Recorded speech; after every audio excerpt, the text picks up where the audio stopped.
welcome. Thank you for choosing to settle in and share this time with me.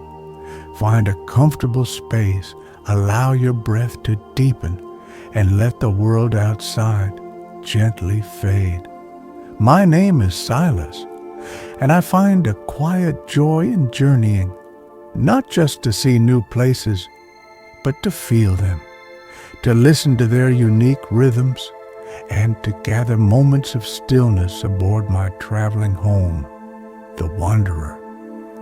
It's a slow way to travel, I find, but one that allows for reflection and a deep appreciation of the subtle details that so often pass unnoticed in a hurried world.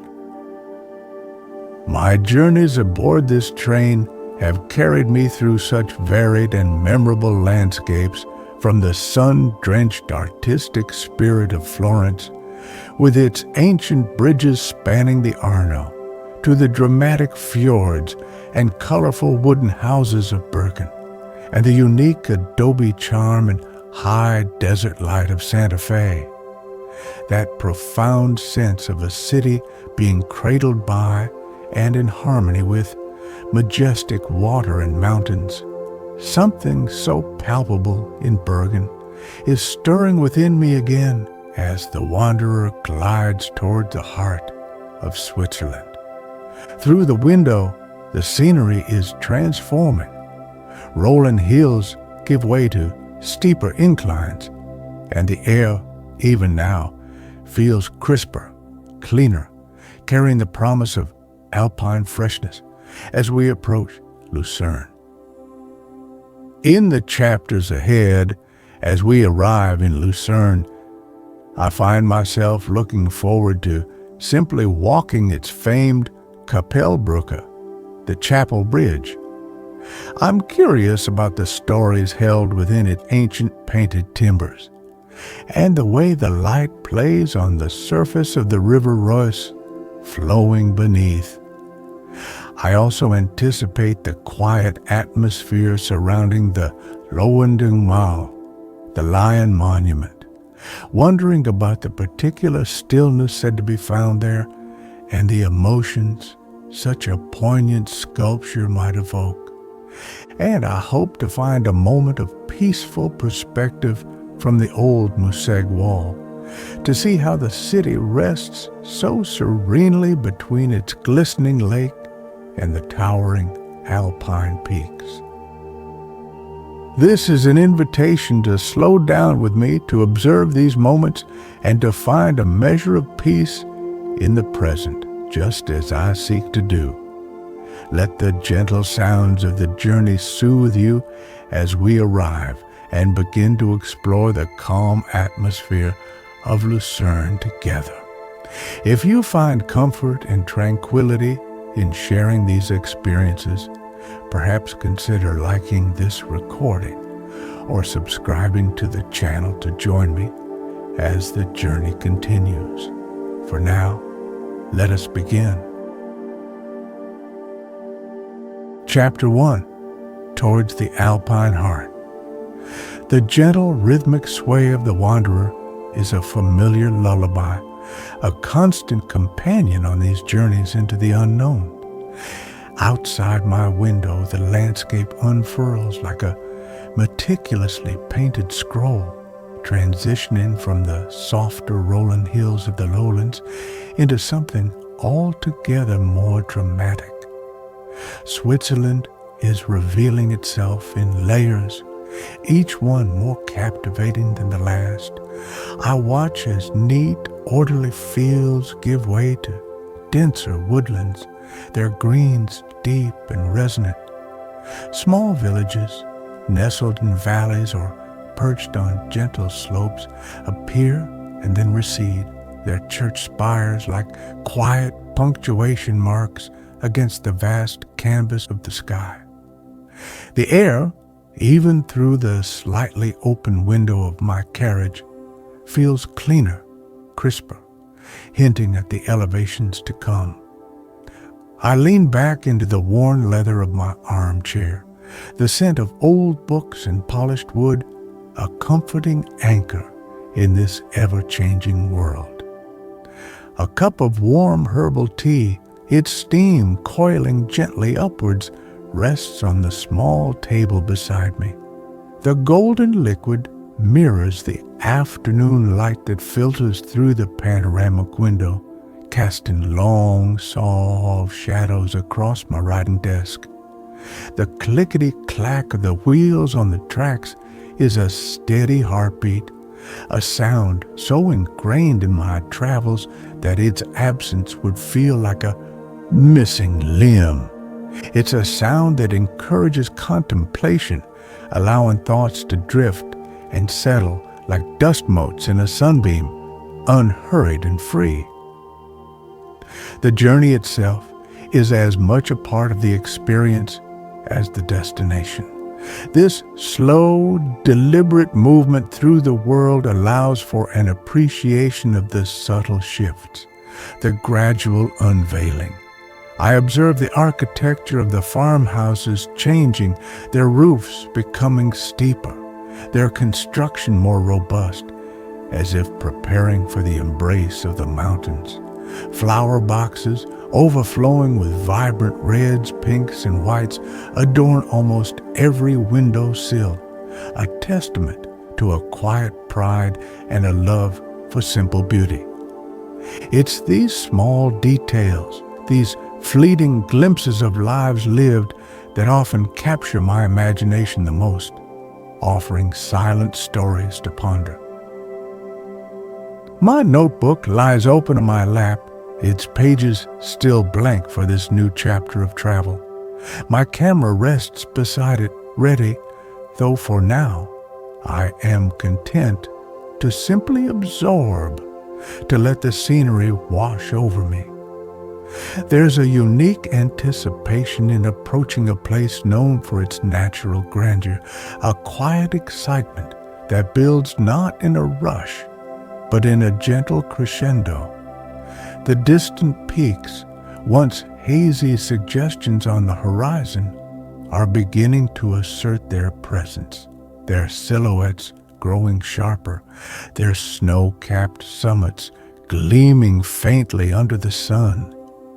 They promise a different kind of silence, a different scale of existence. The wanderer, my faithful moving home, continues its steady passage. The deep forest green of its exterior, accented with polished brass, feels at one with the natural palette unfolding outside. Inside, the familiar comforts, the polished wood paneling, the soft glow of the vintage lamps, the small bookshelf filled with well-loved volumes create a sanctuary that travels with me. It is here, within these walls, that I can process the world, make sense of its myriad impressions, and find the quiet space needed for reflection and creation. This carriage is more than transport. It is a cocoon, a study, a refuge. As we draw closer to the heart of the Alps, I notice the streams running alongside the tracks are clearer, their waters tumbling over smooth gray stones with an energetic sparkle. The air has a distinct coolness now, carrying the scent of pine and damp earth. I see an occasional glimpse of a shimmering lake in the distance, its surface like a sheet of polished silver reflecting the sky. The scale of everything is beginning to expand, and with it, a sense of awe deepens within me. My thoughts turn to Lucerne, a name that conjures images of bridges, water, and mountains entwined. I take a slow sip of my tea, its warmth spreading through me. The journey is teaching me patience, teaching me to find joy in the unfolding rather than just the arrival. Each click of the wheels, each passing scene is a note in a larger symphony. The mountains are no longer distant. They are towering presences, their slopes cloaked in dark forests, their peaks scraping the clouds. There's a profound stillness emanating from them, a timeless quality that makes my own brief passage feel both insignificant and deeply connected to something vast and enduring. Soon the wanderer will slow its pace, signaling our approach to Lucerne. I feel a gentle stirring of anticipation, not for a bustling arrival, but for the quiet discovery that awaits. The journey has prepared me, softened the edges of the everyday, and opened my senses to the subtle beauty of this alpine realm. I close my eyes for a moment, breathing in the change in air, feeling the gentle motion of the train, and carrying the peace of the journey with me towards the city, cradled by mountains and water. Chapter 2. Lakeside Greetings. The rhythmic hum of the wanderer deepens slightly, the clickety-clack of the wheels softening as we begin to glide rather than charge through the landscape. This subtle shift in pace always signals an arrival, a transition from the embrace of the journey to the first delicate touch of a new place. I gather my few belongings, my satchel containing my notebook, camera, and a well-loved book of poetry, and prepare to disembark. Through the window, glimpses of urban life begin to intersperse with the natural scenery, well-maintained tracks, the backs of buildings, and finally, the long covered platforms of Lucerne Bahnhof. Stepping from the familiar comfort of my carriage onto the clean, wide platform, I take a moment to orient myself. The station is a blend of classic and contemporary, the grand historic archway at its entrance, a survivor of a past fire, stands as a proud welcome, while the interior hums with quiet efficiency. There's a notable absence of frantic rushing. Travelers move with a sense of purpose, but also with an unhurried grace that seems to mirror the surrounding landscape. The air here is noticeably cooler, carrying the faint, fresh scent of water and something uniquely alpine, a clean, invigorating fragrance. As I walk towards the main exit, the archway frames my first proper view of Lucerne, and it is breathtaking. Before me, Lake Lucerne stretches out like a vast turquoise jewel, its surface ruffled by a gentle breeze. Beyond its shores, mountains rise in majestic tiers, their peaks, some still dusted with snow even in the milder season, creating a dramatic, almost theatrical backdrop. It's a scene of such harmonious beauty that it stills the breath and quiets the mind. The famed Swiss order and natural splendor combine effortlessly, and I feel an immediate sense of peace settle over me. Finding my way from the station is a simple affair. Lucerne feels instantly walkable, inviting. I opt for a short, leisurely stroll rather than a taxi, wanting to absorb these first impressions at my own pace. The sidewalks are immaculate, and the buildings that line the streets leading away from the station exude a sense of well-preserved history. The gentle murmur of German in its Swiss dialect floats on the air, a soft, melodic sound. My pre-booked guest house is nestled in a quieter part of the old town, promising a peaceful retreat after the day's travel. The walk takes me along the edge of the River Reuss, which flows vigorously from the lake, its waters a startlingly clear emerald green. Swans, impossibly white and elegant, glide serenely along its surface, seemingly unfazed by the gentle pulse of the city.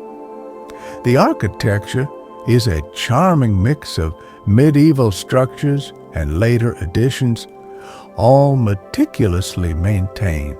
I cross a smaller, less famous bridge than the iconic Chapel Bridge, but one that still offers lovely views and a sense of connection to the water that so defines this city. My guest house is a modest, traditional building with a freshly painted facade and cheerful flower boxes adorning its windows. The welcome is warm and unassuming. The proprietor, a kindly woman with smiling eyes, who shows me to my room.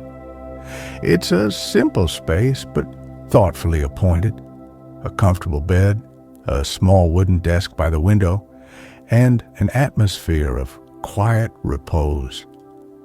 There are no unnecessary embellishments, just a clean, calming environment that feels immediately like a haven.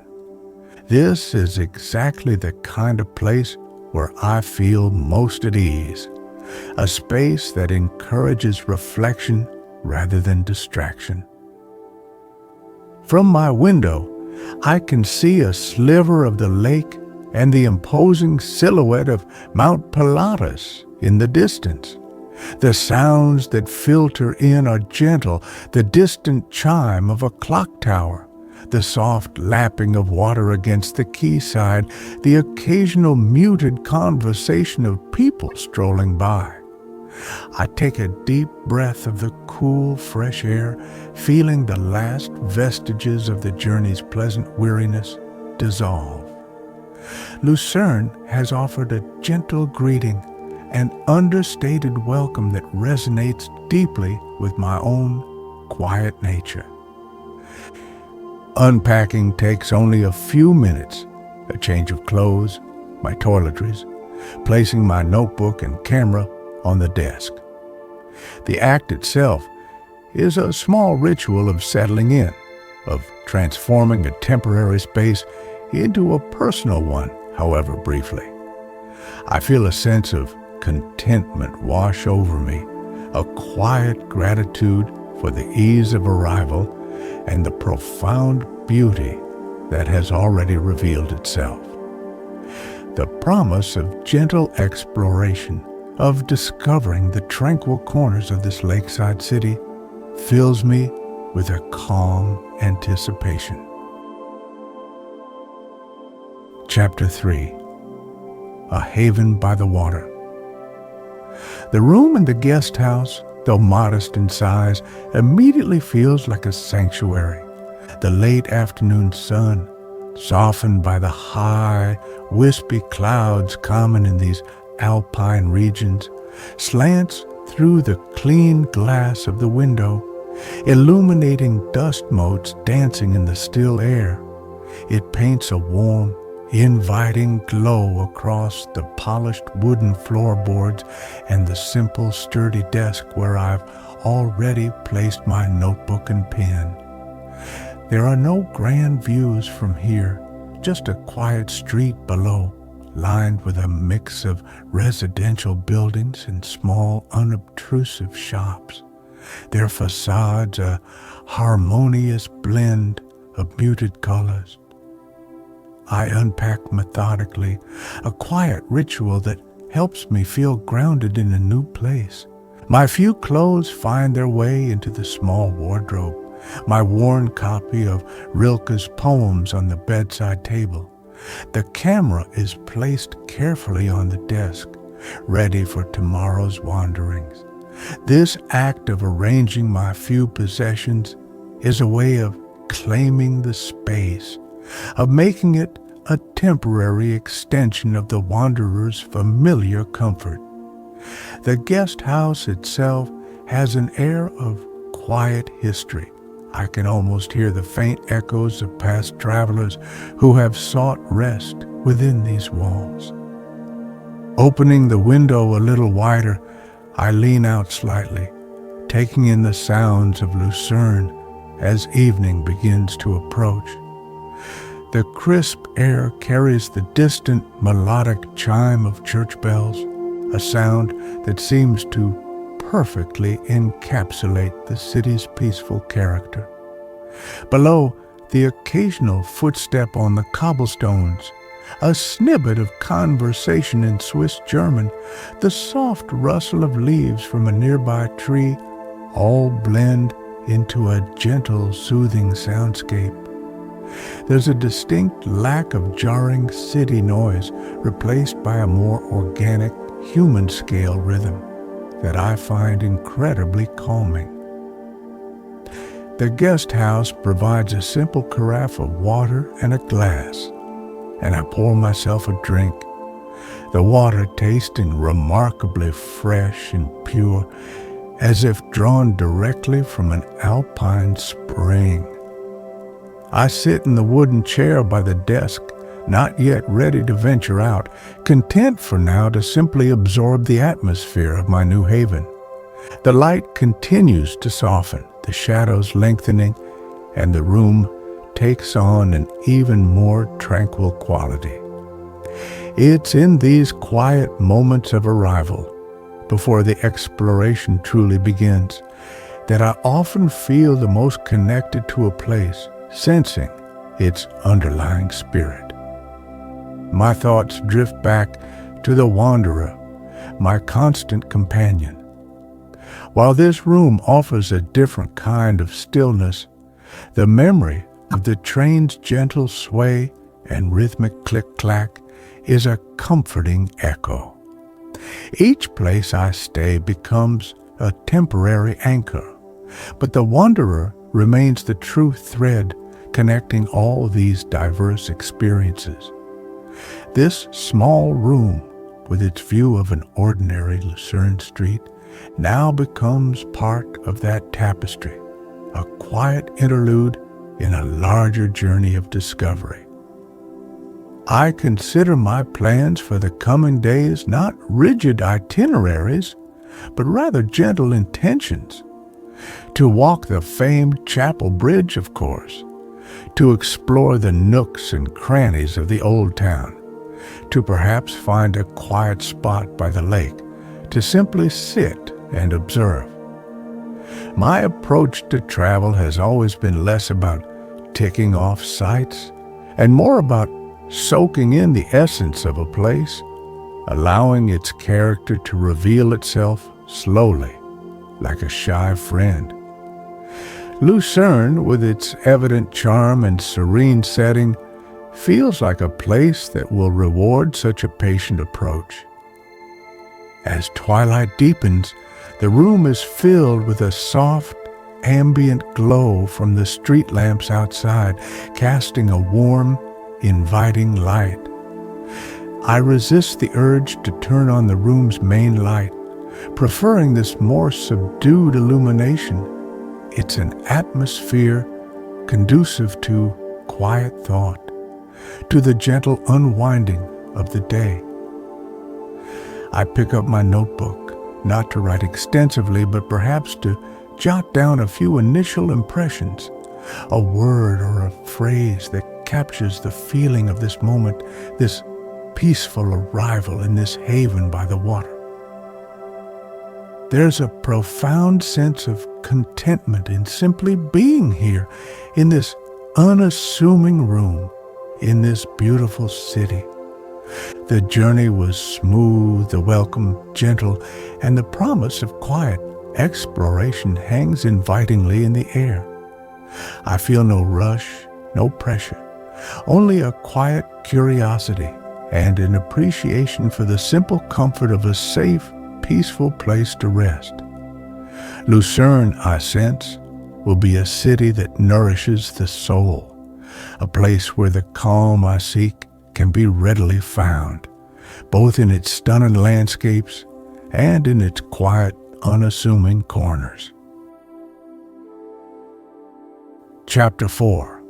Reflections on the Ross, Chapel Bridge Water Tower.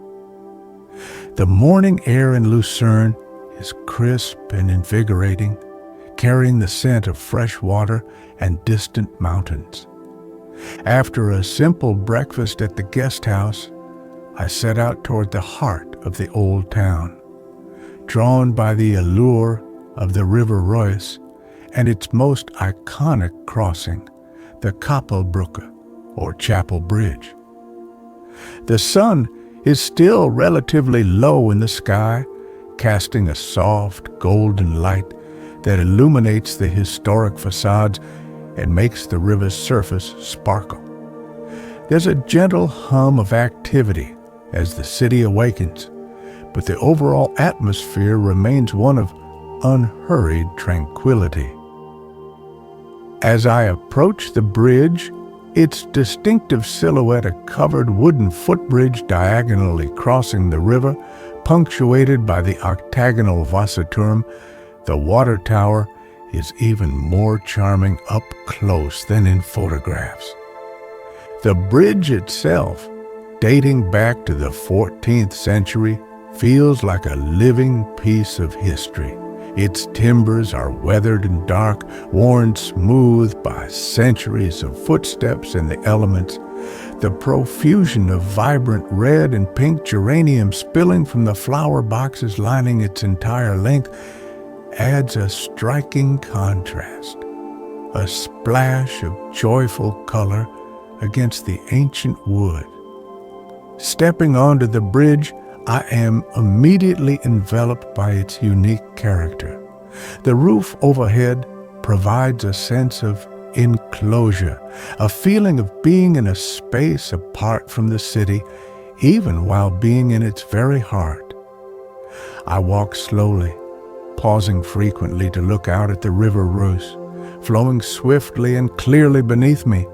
The water is a mesmerizing shade of turquoise green, so clear that I can see the smooth stones on the riverbed in the shallower sections. Swans, impossibly elegant, glide by with regal indifference, their white feathers brilliant against the colorful water. My gaze is drawn upwards to the triangular painted panels that are tucked into the eaves along the bridge's length. These 17th century paintings depict scenes from Lucerne's history and the lives of its patron saints. Many are originals, though some are careful reproductions, a poignant reminder of the fire that tragically damaged part of the bridge in 1993. There's a quiet narrative unfolding above, a visual chronicle of the city's past that adds another layer of depth to this already enchanting structure. I take my time, examining a few of the panels, appreciating the artistry and the stories they tell. The Wasserturm, the stone water tower, stands stalwartly in the river, connected to the bridge by a short walkway. Older even than the bridge itself, it has served various purposes over the centuries: a prison, a treasury, an archive.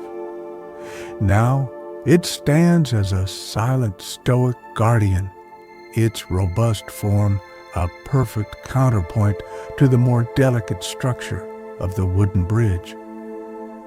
I stand for a while, leaning against the railing, watching the interplay of light and shadow on its stone walls and the way the river currents swirl around its base. The sounds here are gentle: the soft creak of the wooden planks underfoot, the murmur of the river, the distant chime of a church clock, the occasional quiet conversation of other early visitors. There's a peaceful rhythm to the bridge, a sense of timelessness. It's more than just a way to cross the river. It's a place to linger, to reflect, to simply be. I see a few locals crossing, perhaps on their way to work, their familiarity with this historic marvel, a quiet reminder of its enduring place in daily life. I reach the other side of the Royce, then turn to look back at the bridge, admiring its gentle curve and the way it seems to float above the water. It's a structure of remarkable beauty and resilience, a symbol of Lucerne's enduring spirit. I feel a sense of gratitude for the foresight of those who built it and those who have painstakingly preserved it. It's a place that encourages a slower pace, a more mindful appreciation of history and craftsmanship, and the simple beauty of a river flowing through a city. Leaving the bridge, I carry with me a sense of its quiet magic. The reflections of the bridge and the tower shimmer on the surface of the Royce, a fleeting, beautiful image that I capture with my camera, and more importantly, in my memory. It's a perfect start to my explorations of Lucerne, a reminder that sometimes the most profound experiences are found in the quiet contemplation of things that have stood the test of time, offering their beauty and stories to anyone willing to pause and observe. Chapter 5. Whispers of the Old Town, Altstadt. Leaving the immediate vicinity of the chapel bridge, I venture deeper into Lucerne's Altstadt, the Old Town. The sun, now a little higher, cast intricate patterns of light and shadow down the narrow cobblestone alleyways. It's a pedestrian-friendly zone, and the absence of car traffic allows the more subtle sounds of the city to emerge. The murmur of conversations from small cafes, the distant clatter of cutlery, the musical chime of a shop door opening and closing. Each turn reveals another picturesque scene, a postcard come to life. The buildings themselves are a delight to observe. Many facades are adorned with vibrant frescoes depicting historical scenes, allegorical figures, or simply beautiful decorative patterns. These painted exteriors, some dating back centuries, but meticulously maintained or restored, give the old town an almost fairy tale quality. I find myself pausing frequently, craning my neck to take in the details of a particularly expressive face on a mural, an ornate window frame, a beautifully carved wooden balcony overflowing with yet more colorful flowers. It's like walking through an open-air art gallery. I wander without a specific destination in mind, allowing my curiosity to guide me. This often leads to the most delightful discoveries, a tiny hidden square with a charming old fountain at its center, its water burbling peacefully, a narrow passage that opens unexpectedly onto a view of the river, a small artisan shop tucked away, its window displaying handcrafted goods. The scale of the old town is intimate, human. It feels like a place designed for leisurely strolls and quiet contemplation rather than hurried sightseeing. The Vine Market, or Wine Market Square, is particularly lovely, surrounded by historic guild halls with elaborately decorated facades. It boasts a striking central fountain crowned with a statue. I find a quiet bench to one side and simply sit for a while, observing the gentle flow of people. Locals greet each other, a few tourists consult maps, and children chase pigeons, their laughter echoing softly in the enclosed space. There's a relaxed, convivial atmosphere here, a sense of community and history coexisting peacefully. Further on, I discover Hirschenplatz, or Stag Square, another gem with its own unique character and more beautifully painted buildings. The details are what captivate me. The intricate wrought iron signs hanging above shop doorways often depicting the trade plied within, the varying textures of the cobblestones underfoot, the way the light filters through the narrow gaps between buildings, creating moments of sudden brightness. My camera clicks softly, capturing these small observations, these whispers of the old town's enduring charm. The air is filled with a mix of subtle scents, freshly baked bread from a nearby bakery, the faint aroma of coffee, the clean, almost sweet smell of the old stone buildings warmed by the sun. It's a sensory tapestry that adds to the immersive experience of being here. I feel a deep sense of peace as I wander, completely at ease, with no agenda other than to see and appreciate. This kind of slow, aimless exploration is a balm to the spirit, allowing for a deeper connection with the place. I notice the small details that speak of a well-cared-for city, the absence of litter, the lovingly tended flower arrangements, the respectful way visitors and locals alike seem to move through these historic spaces. There's an underlying pride here, a quiet understanding of the value of beauty and heritage.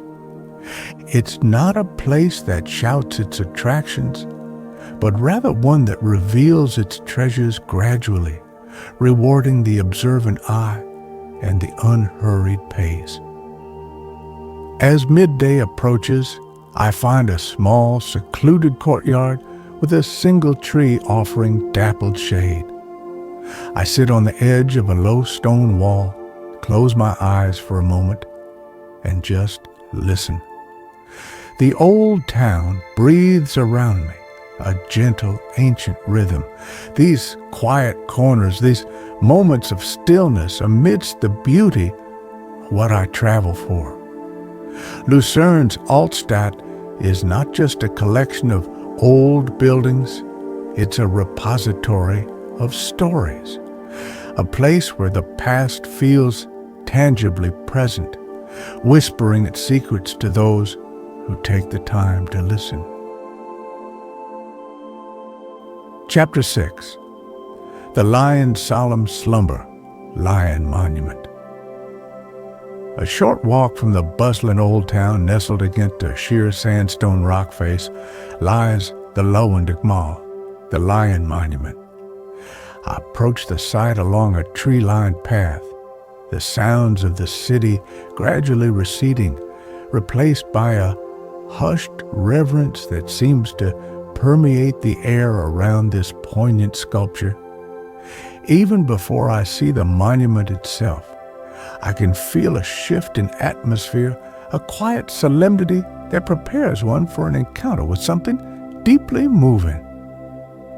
And then it is before me. Carved directly into the cliffside, the colossal figure of a dying lion impaled by a spear, his head bowed in anguish, his paw resting protectively on a shield bearing the French fleur-de-lis and another with the Swiss cross. The sheer scale of the sculpture is impressive, but it is the raw emotion captured in the stone that is truly arresting. Mark Twain famously described it as the most mournful and moving piece of stone in the world. And standing here, I understand why. There is an almost unbearable sadness etched into the lion's face, a profound sense of loss and noble sacrifice. The monument commemorates the Swiss guards who were massacred in 1792 during the French Revolution, while protecting King Louis XVI at the Tuileries Palace in Paris. The inscription above the alcove, Helvetiorum Fidei ac Virtuti, to the loyalty and bravery of the Swiss, speaks volumes. Below the lion, the names of the fallen officers are carved into the rock. It is a powerful tribute not just to a specific historical event, but to the universal themes of courage, duty, and the tragedy of conflict. A small, still pond lies at the foot of the rock face, reflecting the image of the dying lion and the surrounding greenery. The water is dark and serene, adding to the contemplative mood of the grotto-like setting. I find a wooden bench set a little way back from the pond and sit, allowing myself to absorb the scene. Other visitors are present, but a respectful quiet prevails. People speak in hushed tones, if at all. Most, like me, seem content to simply gaze, to reflect, to feel the weight of the monument's message. The artistry of the sculpture, designed by Bertel Thorvaldsen and hewn by Lucas Ahorn, is remarkable. The way the lion's mane seems to meld with the natural texture of the rock, the subtle musculature, the expression of pain and weariness, it all combines to create an image of heartbreaking realism. The cool air in the shaded grotto, the gentle sound of water trickling somewhere nearby, and the rustling of leaves in the trees overhead enhance the sense of being in a secluded, almost sacred space. I watch as a single leaf detaches itself from an overhanging branch and drifts slowly down to settle on the surface of the pond, sending out tiny concentric ripples. It's a small natural occurrence, yet in this place of profound stillness, it seems imbued with a quiet significance. My thoughts are not of grand historical analyses, but rather a more personal reflection on the nature of remembrance, on how art can give form to collective grief and honor memory across centuries. Time seems to slow down here.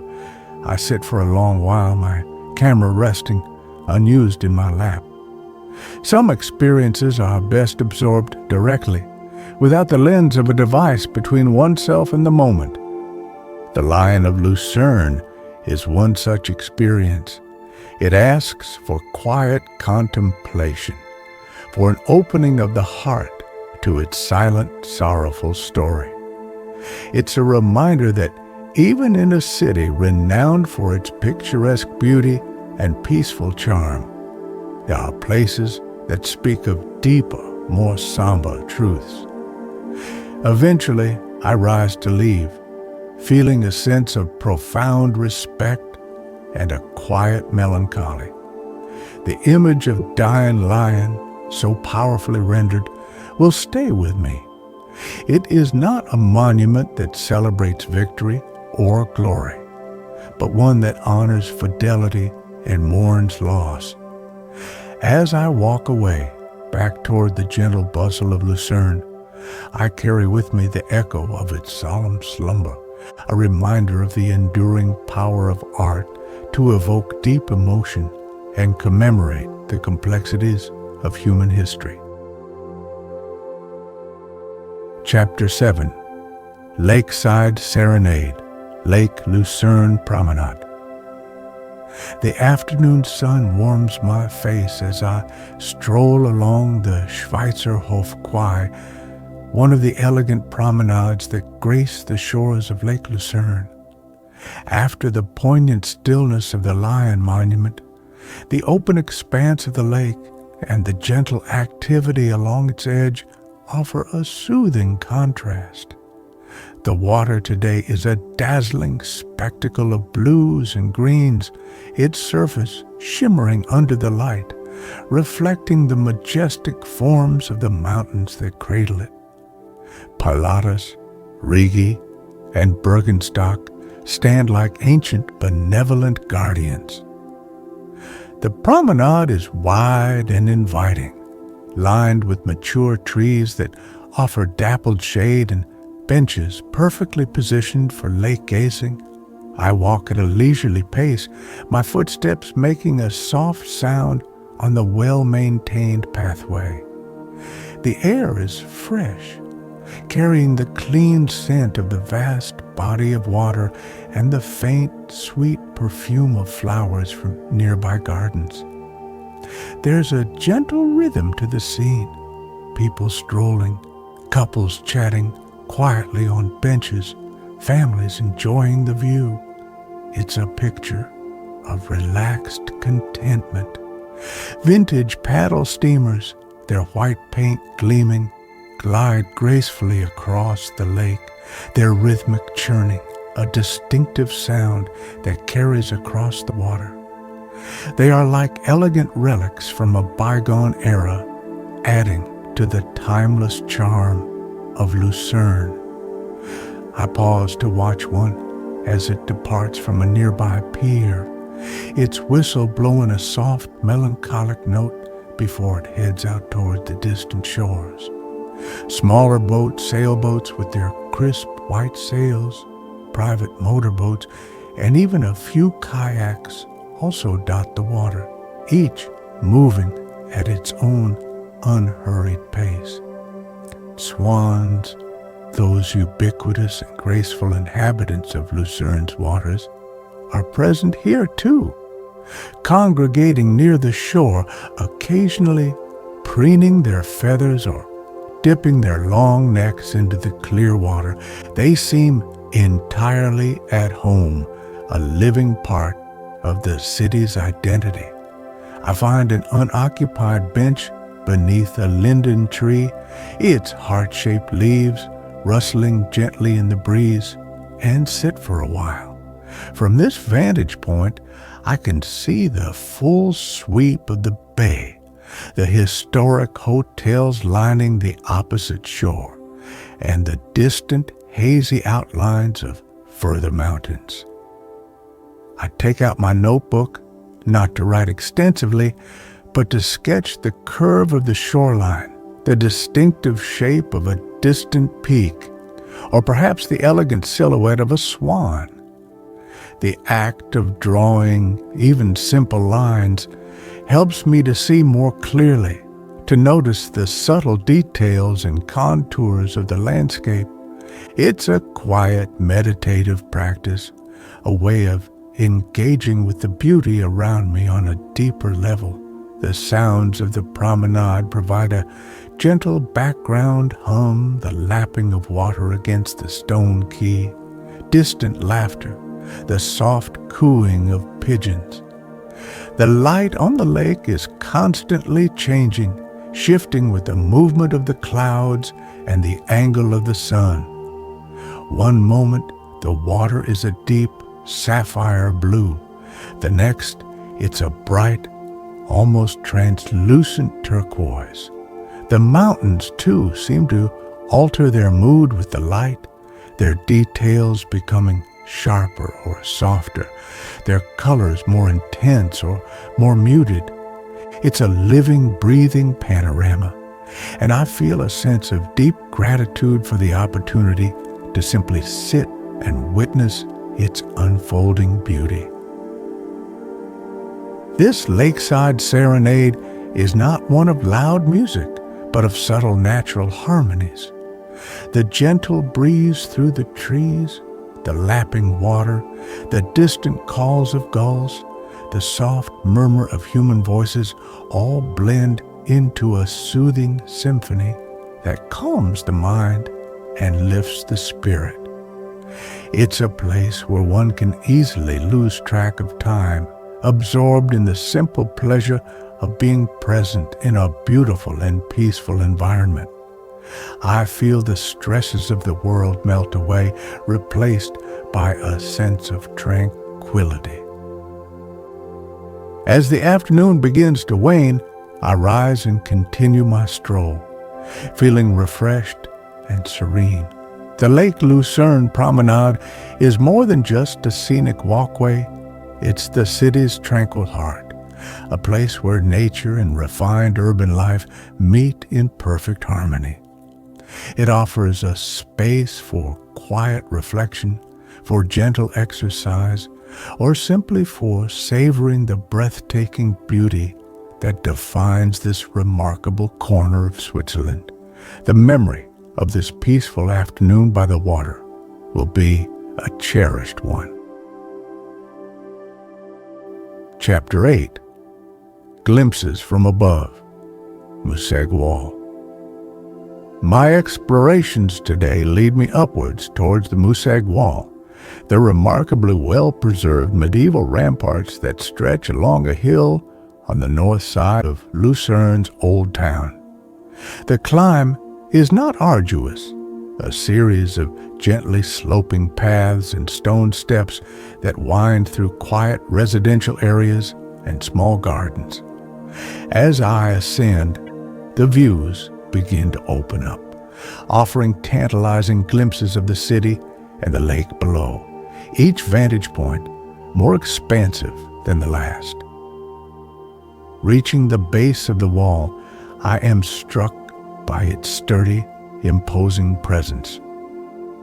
9 towers, each with its own distinct character and name, Manliturm, Siturm, Schirmturm, punctuate its length.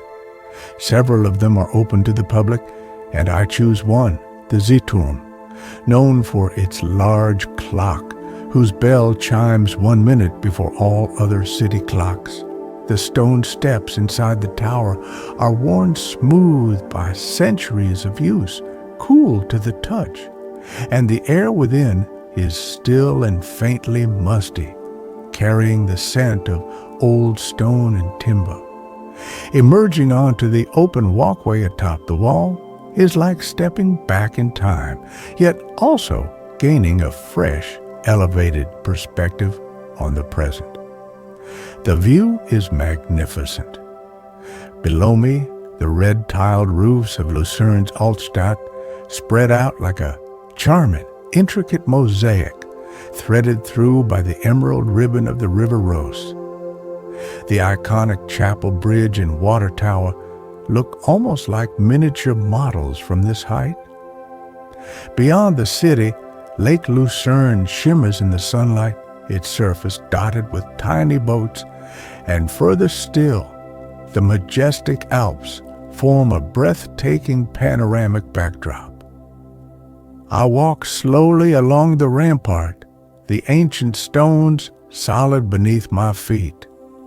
The wall itself is a marvel of medieval engineering, a testament to a time when such fortifications were essential for a city's survival.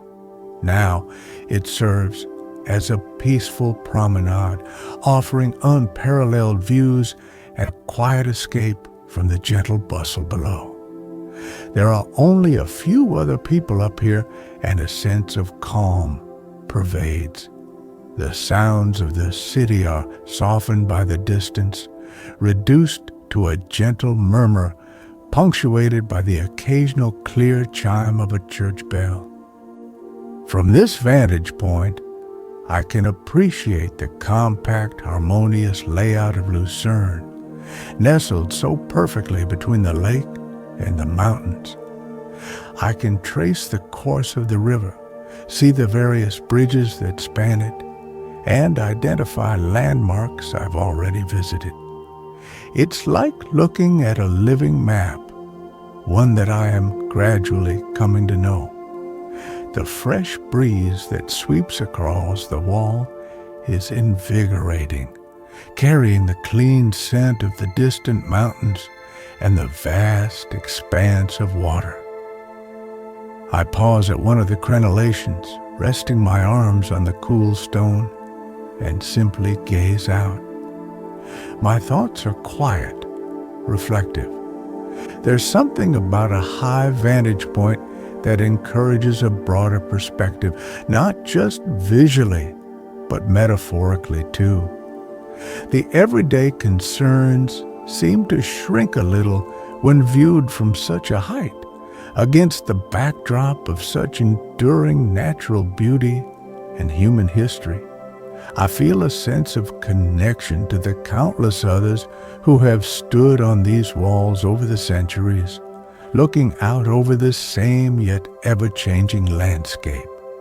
My camera clicks occasionally, trying to capture a fraction of the grandeur, but I know that no photograph can truly convey the feeling of being here, the sweep of the panorama, the gentle breeze, the sense of peace and history. Some views are best etched directly onto the memory. I spend a considerable time on the Musegg wall, walking its length, climbing another accessible tower for a slightly different angle, savoring the tranquility and the magnificent vistas. As I eventually make my way back down, descending the stone steps and winding paths, I carry with me a renewed appreciation for Lucerne's beauty and its rich past. The glimpses from above have offered a new layer to my understanding of the city, a sense of its place within the wider landscape. The Musegg wall is more than just an ancient fortification. It's a serene balcony offering quiet contemplation and some of the most breathtaking, peaceful views in all of Lucerne. Chapter 9, Twilight on the Water Has Thoughts. The day is drawing to a close, and I find myself back by the shores of Lake Lucerne, near the guest house. The vibrant blues of midday have softened into the tender hues of approaching twilight. Mauves, soft pinks, and pale golds streak the western sky above the silhouetted peaks of the mountains, their colors mirrored in the placid surface of the water. It's a time of quiet transition, when the world seems to hold its breath before the arrival of night. I've chosen a simple wooden bench, slightly away from the main promenade, offering a more secluded spot to absorb these final hours of daylight in Lucerne. The air is cool and still, carrying the faint, damp scent of the lake. A few lights are beginning to twinkle on in the buildings across the water, and the paddle steamers are docked for the night, their forms dark and restful against the fading light. The swans, too, seem to have settled, gathered in quiet flotillas near the banks. Back in my small room at the guest house, my leather satchel lies open on the bed, ready for the few items I've used during my stay.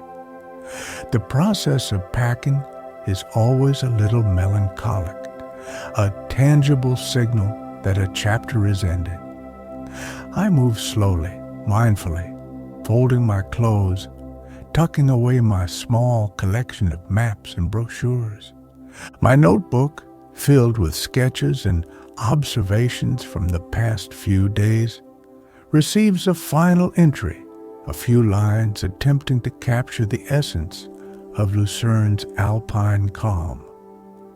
I think back on my wanderings, the historic timbers of the Chapel Bridge, its painted stories whispering of the past, the charming frescoed facades of the old town, each a work of art, the profound sorrowful beauty of the Lion Monument, the serene expanse of the lake viewed from its promenade, and the ancient Musegg wall.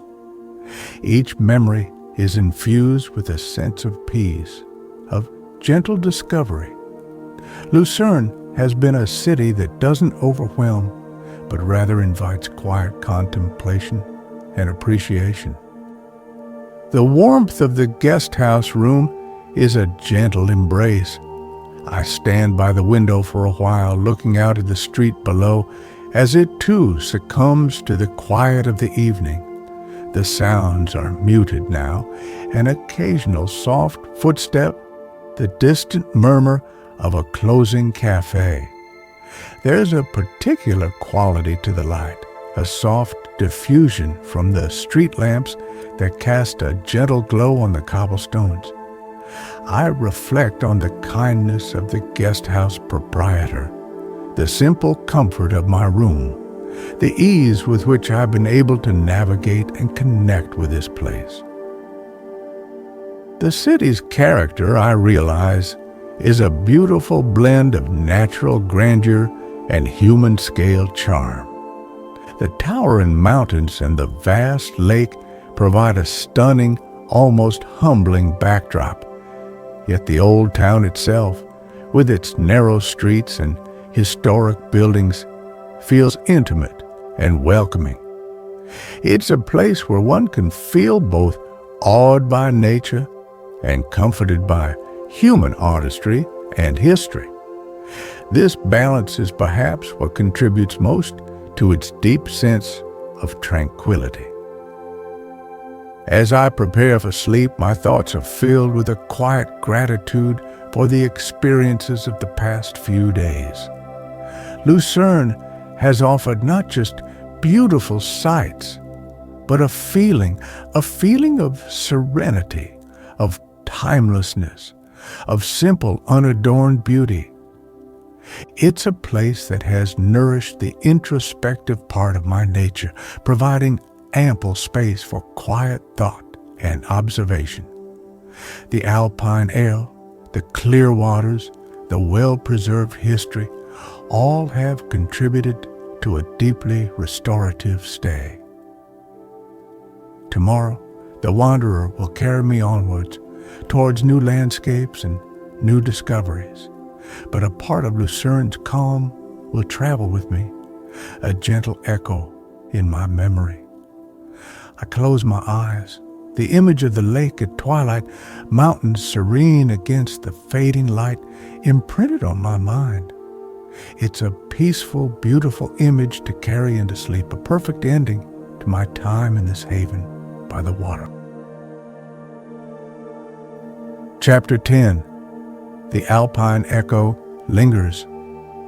The early morning air is cool and still as I make my way to Lucerne Bahnhof. The city is just beginning to stir, the first rays of sunlight catching the tops of the distant mountains, painting them with a soft, ethereal glow. My footsteps echo slightly on the clean pavements, a solitary sound in the quiet streets.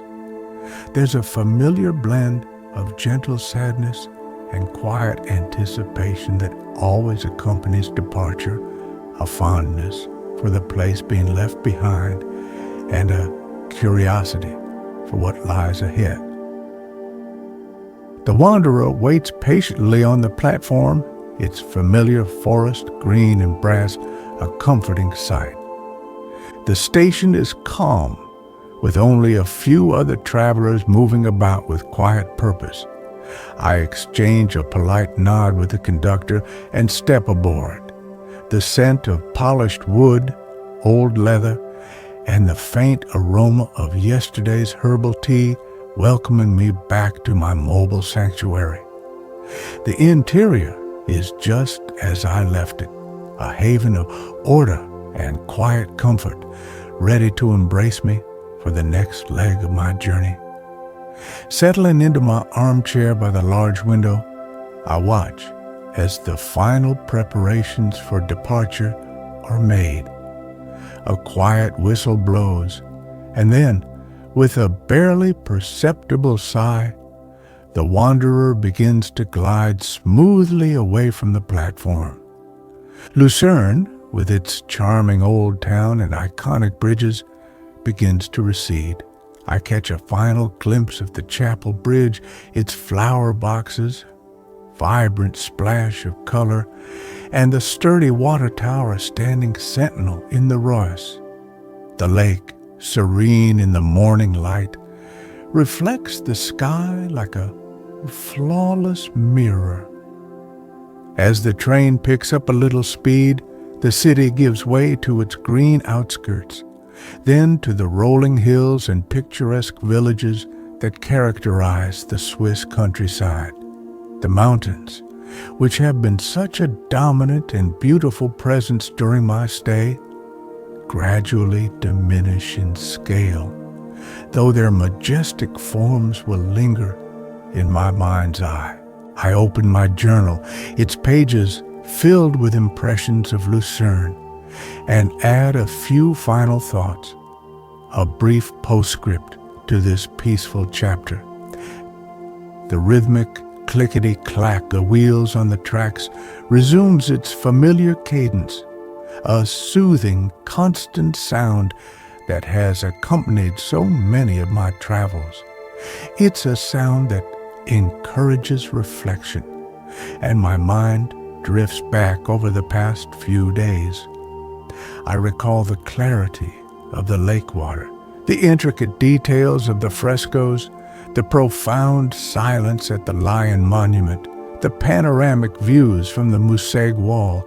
Each memory is tinged with a particular calm that seemed to permeate every corner of Lucerne. The wanderer moves steadily onwards, carrying me away from the alpine heart of Switzerland, but the essence of that place remains with me. It's not just in the photographs I've taken or the sketches in my notebook, but in a feeling, an internal resonance. Lucerne offered a quiet space, a gentle beauty that resonated deeply. It was a reminder of the profound peace that can be found in the harmonious blend of nature and well-preserved human artistry. I look out at the passing scenery, the neatly ordered fields, the charming chalets, the distant tree-covered hills. Each landscape has its own unique voice, its own story to tell. The journey itself is a continuous unfolding, a series of transitions from one distinct place to another, yet each destination leaves its indelible mark, contributing to the rich tapestry of experience that I am slowly weaving through my travels. The Alpine echo of Lucerne, with its emphasis on tranquility and understated elegance, will be a particularly soothing thread in that tapestry. The sun climbs higher in the sky, and the interior of my carriage is filled with a warm, gentle light. I close my journal and lean back, content. The journey continues, and I embrace the unknown that lies ahead, carrying the peace of Lucerne within me. The gentle sway of the wanderer, the steady rhythm of its progress, the ever-changing view from my window, these are the constants of my life on the move, a life dedicated to quiet observation and the slow discovery of the world's myriad beauties.